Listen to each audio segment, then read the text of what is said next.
In Romans 1:19 through 20, it explains to us that God makes it obvious to us that He exists through His nature and the creations He has made.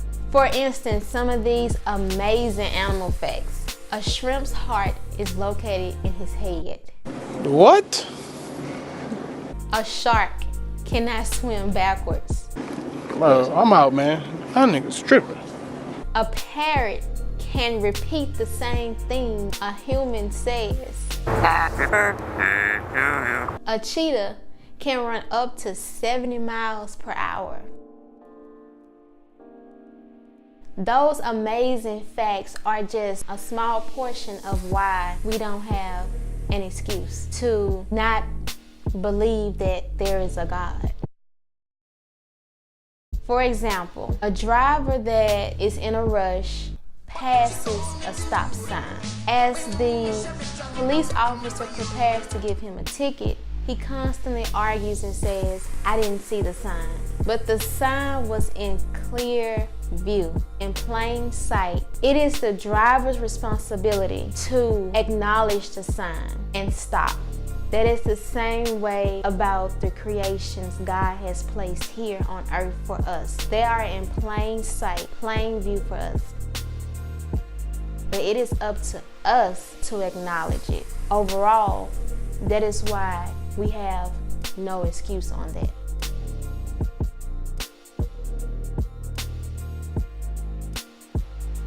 So as you can see in Ecclesiastes 3:11, it explains that God gave us the ability to think about the wonders of this world, yet we will never completely understand. See, I think that is the problem that some atheists may have, because they try to understand exactly how everything was created. For decades, there has been different theories, and here in 2019, we still not on one straight line, one conclusion about the creation and the beginning of the world. So once again, the Bible is proven accurate because we still don't completely understand, and we never will.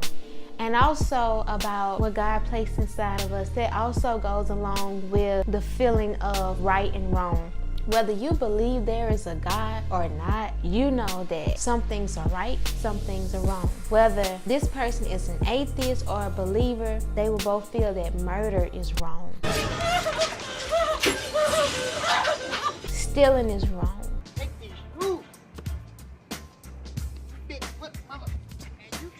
Knife, cause I steal, I don't kill. Cheating is wrong. Even when it's done, it's not done out openly. It's always placed in secret because something inside of us makes us feel like this is just not right. Even as a child, you do something, you just be like, if I get caught, I'm getting in trouble. But if there was not a God, everything should be permissible, right? There should be no right or wrong. We can just do whatever we want. We can just live like animals.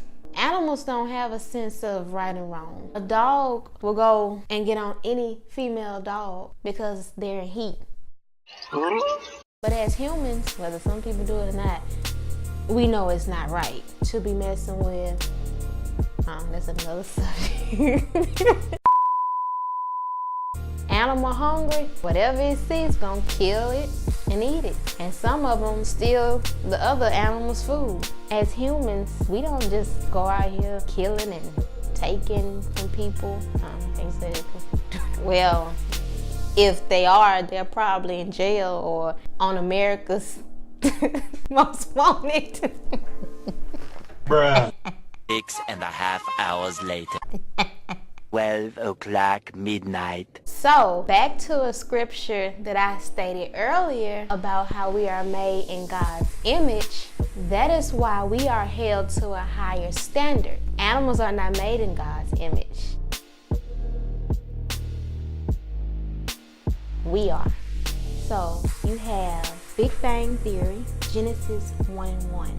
Take a minute and think about it. Which one makes more sense to you?